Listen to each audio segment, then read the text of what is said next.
Hello everyone, I hope you are doing well. Today we'll talk about how to fix or how to solve the problem of eBay. We click on settings.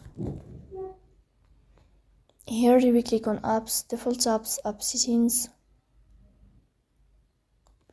In this list you will search about eBay app and you will click. Here you will click on first stop and you will click OK. Then you will enter to the window of storage. Here you will click on clear cache. In the end you will turn off your phone and you will wait a moment to restart your phone again to fix that problem. So that's all. Don't forget to support us by like and subscribe. See you next time and thank you for your watching and your attention.